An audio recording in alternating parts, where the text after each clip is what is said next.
Hemos leído la palabra del Señor en Lucas capítulo 15, a partir del versículo 11 hasta el final del capítulo, el 32, versículo 32. Pues bien, esta es la historia de un padre y de un hijo que vivieron una historia de dolor y al mismo tiempo una historia de regocijo. Al final todo acabó bien. Nos dice en el versículo 11, también dijo, un hombre tenía dos hijos. Ese hombre tenía dos hijos. Dice, y el menor de ellos dijo a su padre, Padre, dame la parte de los bienes que me corresponde, y les repartió los bienes. Entonces, esto lo podemos aplicar hacia una persona que se ha alejado de Dios, lo podemos aplicar a la humanidad que está perdida, pero también lo podemos aplicar de alguna manera a nosotros mismos, a aquellos que somos creyentes. Aquellos que somos creyentes, pero que muchas veces no queremos lo nuestro y anteponemos lo nuestro a lo de Dios. Dios nos da todo lo que necesitamos.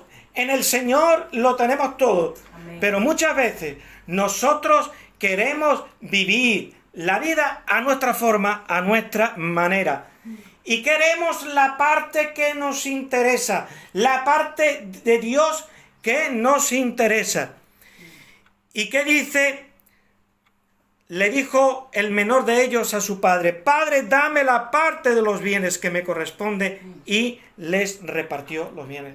Dios nos da en su condescendencia que nosotros tomemos decisiones.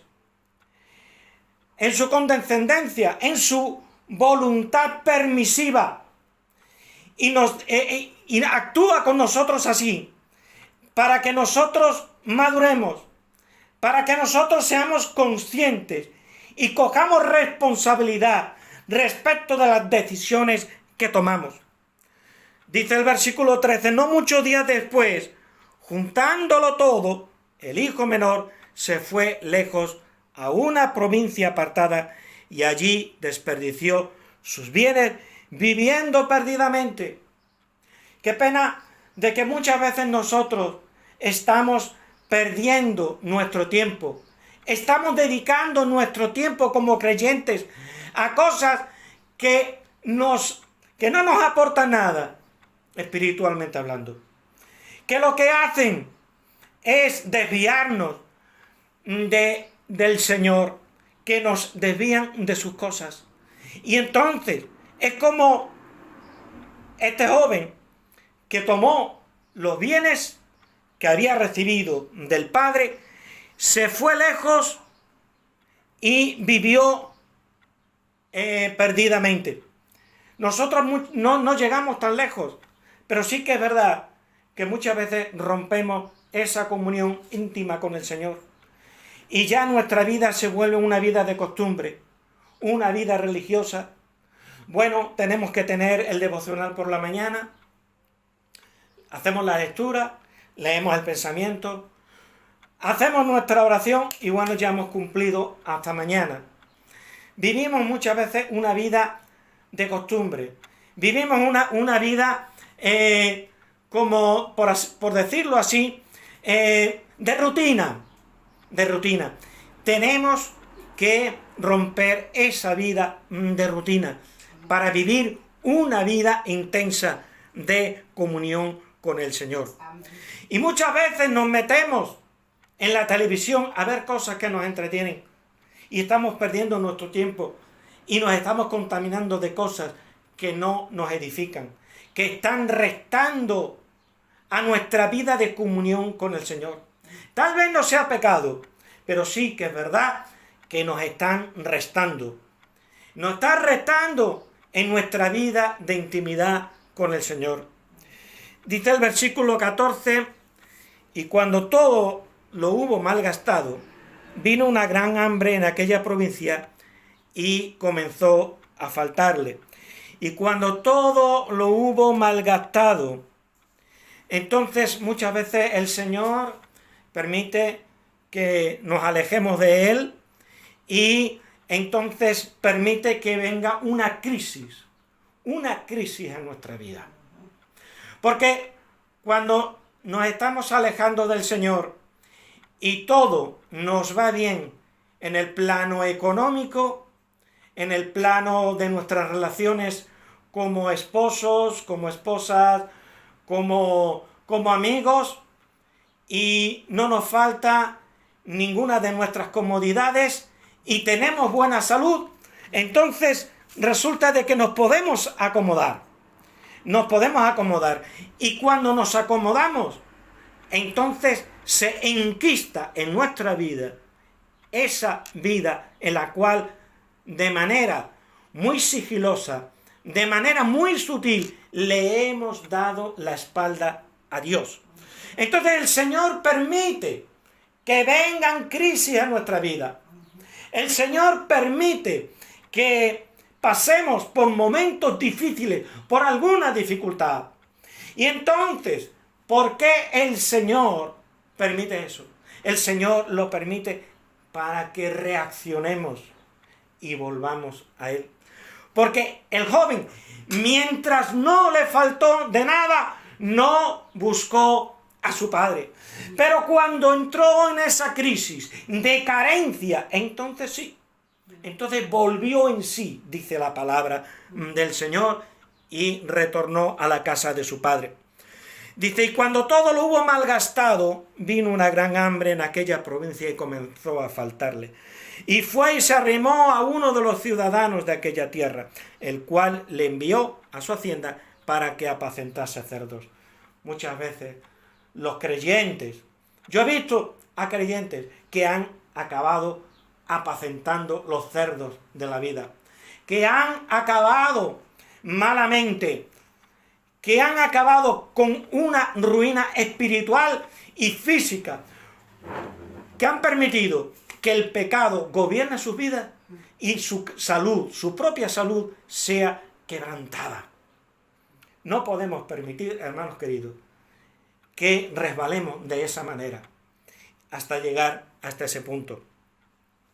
Versículo 16, y deseaba llenar su vientre de las algarrobas que comían los cerdos, pero nadie le daba. Mientras él cuando tenía mucho dinero, tenía mucho caudal, resulta de que tenía muchos amigos. Pero ahora, ni siquiera para lo básico, aparecía alguien que le diera de comer. Nadie se acordaba de lo mucho que él les había dado. Nadie se encontraba apacentando cerdos. Y los propios cerdos comían más que él. Y entonces nos sigue diciendo, versículo 17, y volviendo en sí, por eso es que el Señor permite crisis en nuestra vida. Puede permitir una enfermedad grave en nosotros, en alguien de la familia. Puede permitir que tu esposo, que tu esposa, si son el sostén económico de la familia, ahora pierda el trabajo. ¿Y ahora qué pasa? ¿Todo iba bien? ¿Pasabas de Dios? ¿Habías convertido tu vida espiritual en una mera costumbre? Y ahora, gracias a esa crisis, tú vuelves en sí. Te acuerdas realmente que hay un Dios que te ama, que fue el que te proporcionó ese trabajo, que fue el que te proporcionó esa familia, que fue el que te proporcionó la comodidad y la seguridad en la cual vivías. Y volviendo en sí dijo, ¿cuántos jornaleros en casa de mi padre tienen abundancia de pan? Y yo aquí perezco de hambre. Me levantaré e iré a mi padre. No te tardes en volver en sí y en levantarte e ir de nuevo a la casa del Padre Celestial si es que te has desviado. Me levantaré e iré a mi padre y le diré, Padre, he pecado contra el cielo y contra ti. La humillación, el arrepentimiento, es el restablecimiento, por ahí se empieza, para restablecer la comunión perdida con el Señor. Si no hay arrepentimiento, si no volvemos en nosotros mismos, si no recapacitamos y hacemos un balance de nuestra vida espiritual y que vamos mal, entonces no podemos volver a restablecer nuestra intimidad, nuestra vida de comunión íntima con el Señor.